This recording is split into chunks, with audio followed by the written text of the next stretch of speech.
Assalamualaikum warahmatullahi wabarakatuh. Nama saya Diana Fahmi, NPM 16163111846 dengan judul skripsi Kolaboratif Governance dalam Pengembangan Objek Wisata Religi Tajuk Gede Cilodong Kabupaten Purwakarta. Sebelum saya menjelaskan mengenai hasil penelitian saya akan mengulas kembali latar belakang dari Tajuk Gede Cilodong ini. Cilodong, jika mendengar nama daerah tersebut, masyarakat identik dengan prostitusi yang sudah ada sejak 1972 sebagai bentuk pengimplementasian dari Undang-Undang Nomor 13 Tahun 2007 tentang pelarangan prostitusi dan minuman keras. Dede Mulyadi membuat suatu strategi dengan mengubah kawasan prostitusi menjadi destinasi wisata religi, mengingat pada masa kepemimpinannya terus meningkatkan infrastruktur dan pariwisata dengan menggandeng beberapa pihak. Maka dibangunlah Tajuk Gede Cilodong yang mengkolaborasikan religi, edukasi, ekonomi dalam bingkai pariwisata. Alokasi anggaran untuk pembangunan awal masjid ini menggunakan APBD sebesar 38 miliar. Dengan bentuk fisik, masjid 2 lantai disertai ornamen pendukung seperti air mancur, kolam ikan, dan lain-lain. Nah, penelitian ini menggunakan kualitatif deskriptif dengan narasumber pengurus DKM Masjid Tajuk Gede Cilodong, staf bidang tata ruang dan permukiman, staf bidang pariwisata Dinas Kepemudaan Olahraga Pariwisata dan Kebudayaan, Camat Bungursari, Dinas Pangan dan Pertanian, pimpinan perusahaan swasta, masyarakat, manajemen Armet Purwakarta.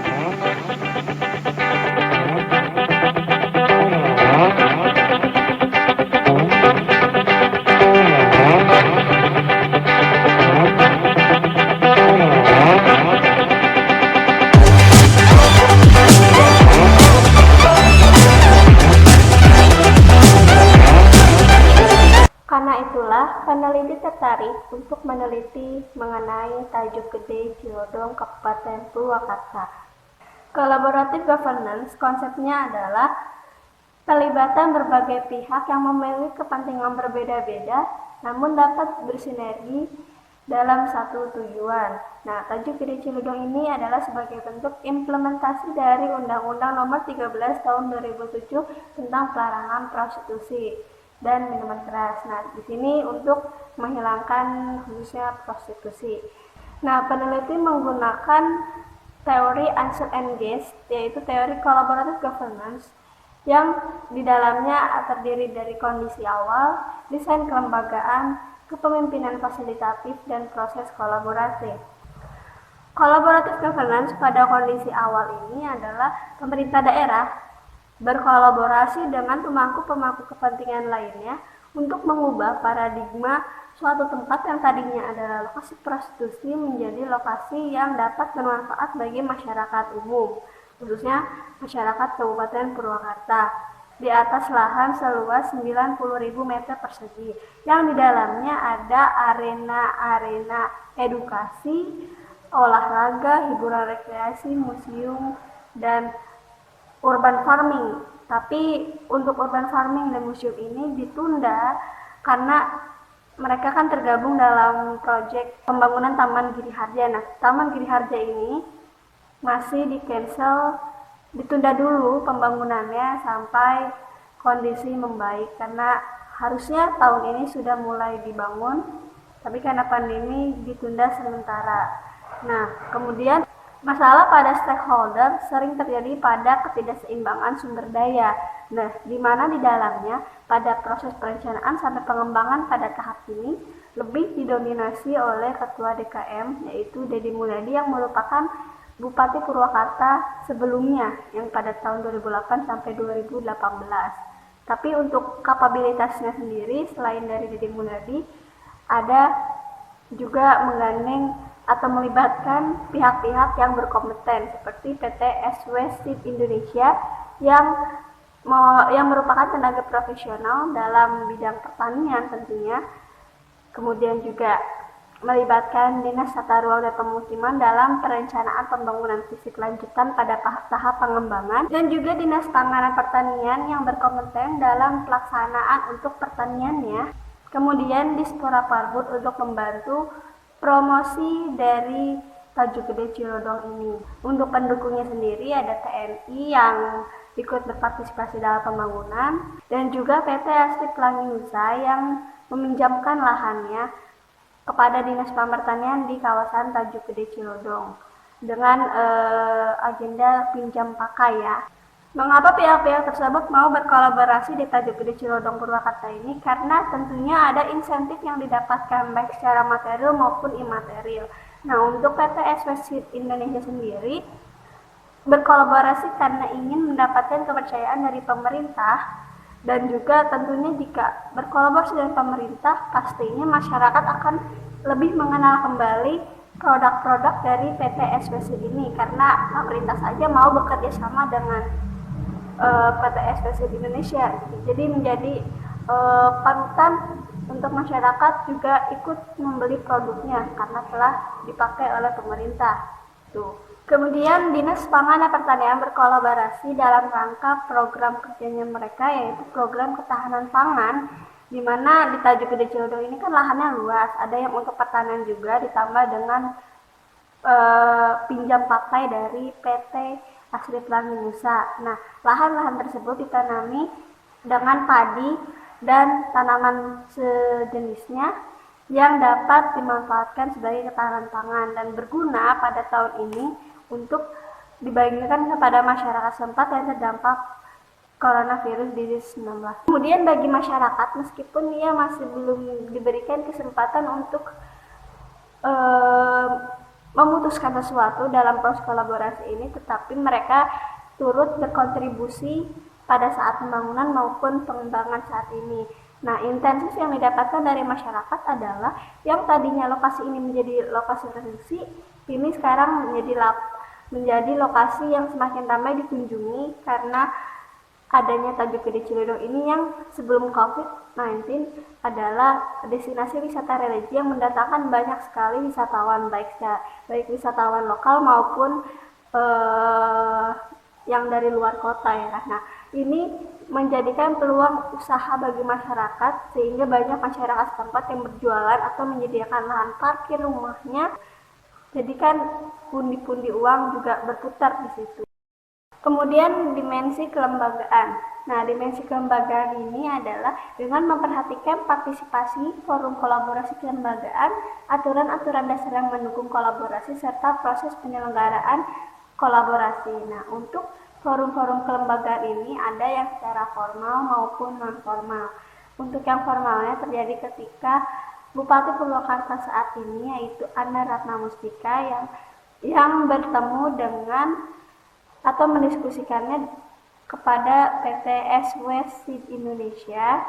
Kemudian di sana terjadi proses diskusi untuk berkolaborasi bagaimana ke depannya untuk mengembangkan Tajuk Gede Cilodong. Kemudian forum formalnya juga terjadi pada antara Dinas Pangan Pertanian dengan PT Asri Pelangi Nusa pada saat peminjaman lahan. Karena prosesnya itu Dinas Pangan Pertanian harus mempresentasikan di dalam forum apa yang akan ditanami dan bagaimana sejenis itu. Kemudian untuk yang non formalnya, jadi antara Ketua DKM yaitu Deddy Mulyadi kepada instansi-instansi terkait. Jadi dilakukannya secara non formal kebanyakan. Gitu. Seharusnya peran dari Ketua DKM ini tidak terlalu jauh, seperti halnya membicarakan mengenai pembangunan fisik lanjutan, karena seharusnya fokus pada internal kegiatan Tajuk Gede Cilodong ini. Selanjutnya pada transparansi anggaran, di mana peneliti menemukan ketidaksinkronan antara data yang ada di instansi satu ke instansi lainnya. Walaupun proyeknya sama, tetapi nominalnya bisa berbeda. Dimensi yang ketiga adalah kepemimpinan fasilitatif yang begitu penting dalam membangun kepercayaan dan komitmen bukan hanya kepada pihak yang sepaham aja, tetapi juga pihak yang tidak sepaham. Nah, maka dari itu Bupati Purwakarta, Anna Ratna Mustika, menunjuk Deddy Mulyadi sebagai Ketua DKM Tajuk Gede Cilodong karena dipercaya dapat menjadi pengakomodir antara antara pihak satu dengan pihak yang lainnya, melihat dari track recordnya juga, kemudian menjembatani antara masyarakat dengan pemerintah. Salah satunya adalah beliau kemarin membagikan produk dari ketahanan pangan yang dibuat oleh Dinas Pertanian kepada masyarakat setempat. Dimensi yang terakhir adalah proses kolaborasi. Proses kolaborasi di dalamnya ada face-to-face dialog atau dialog tatap muka yang sudah dilakukan oleh Anna Ratnamustika kepada pimpinan dari Ewindo atau SWSnet Indonesia, yang akhirnya mengeluarkan kesepakatan bahwa akan adanya kolaborasi antar keduanya di Tanjung Gede Cilodong. Kemudian untuk operasionalnya kan sudah diberikan oleh Anna Ratnamustika kepada Di Mulyadi untuk mengatur atau mengurus dari keberlangsungan dari Tanjung Gede Cilodong. Tetapi face-to-face dialog yang dilakukan oleh Ketua DKM tersebut dilakukan kebanyakan secara sepihak saja, misalnya saja pada pembangunan Museum Cinta Habibie Ainun yang sebelumnya belum ada perencanaan. Kemudian akhirnya ditindaklanjutilah oleh Dinas Tata Ruang dan Pemukiman sehingga proyek tersebut dimasukkan atau digabungkan ke dalam dokumen perencanaan kawasan Giri Harja. Proses kolaborasi bukan hanya mengenai negosiasi saja, tetapi trust building. Pihak-pihak tersebut tidak akan mau berkolaborasi jika tidak ada kepercayaan. Nah, untuk itu trust building yang dibangun adalah melihat track record dari Ketua DKM ini. Nah, sebelumnya kan Ketua DKM ini sebagai Bupati Purwakarta, sehingga mereka mau bekerja sama karena ya Ketua DKM-nya Deddy Mulyadi, di mana dia juga orang yang sangat berpengaruh di Purwakarta. Kemudian untuk PT Ewindo sendiri, Ambu Anna Ratnamustika Bupati Purwakarta juga percaya kepadanya karena sebelumnya Ewindo ini memiliki proyek urban farming yang sudah berhasil, sehingga mengapa tidak diterapkan di Tanjung Gede Cilodong. Itulah yang membuat kepercayaan dari pihak pemerintah daerah menyerahkan atau mengkonsultasikan proyek ini ke Ewindo. Kepercayaan telah ada, maka perlunya menjaga komitmen sehingga kolaborasi dapat berjalan. Nah, untuk itu pemerintah Purwakarta berkomitmen untuk tetap melanjutkan pengembangan wisata religi Tanjung Gede Cilodong, sehingga dikeluarkanlah Perbuk nomor 42 tahun 2019 tentang penataan Bungur Sari Istimewa yang menandakan bahwa pemerintah benar-benar serius untuk menghilangkan prostitusi.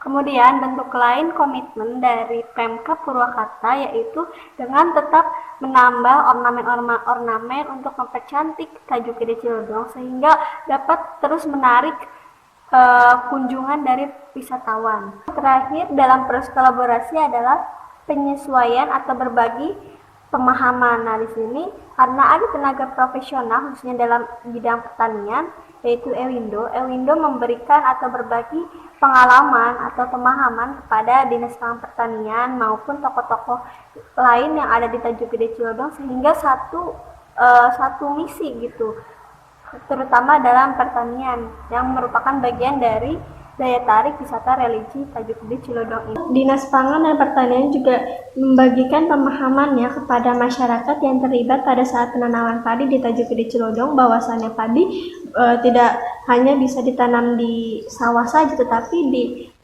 di lahan yang bukan sawah juga bisa. Maka kesimpulannya adalah adanya ketidakseimbangan sumber daya, adanya insentif material dan imaterial, adanya keterlibatan civil society, adanya tidak transparansinya anggaran karena adanya perbedaan nominal itu tadi, lalu ada dominasi yang terlalu besar pengaruhnya yaitu dari Deddy Mulyadi, kemudian face to face sudah berjalan dan kepercayaan juga sudah terbangun. Dibutuhkan juga komitmen untuk semakin memperkuat kolaborasi dan perlunya mengedepankan pemahaman bersama lebih lanjut lagi, dan peran swasta belum dapat dikatakan sebagai sponsor ya, karena hanya sebatas fasilitator atau mediator, dan kolaborasi sudah dikatakan sudah berjalan tetapi masih ada hambatan yang perlu diperbaiki ke depannya oleh stakeholder yang ada di Tajuk Gede Cilodong. Sekian dari saya. Wassalamualaikum warahmatullahi wabarakatuh.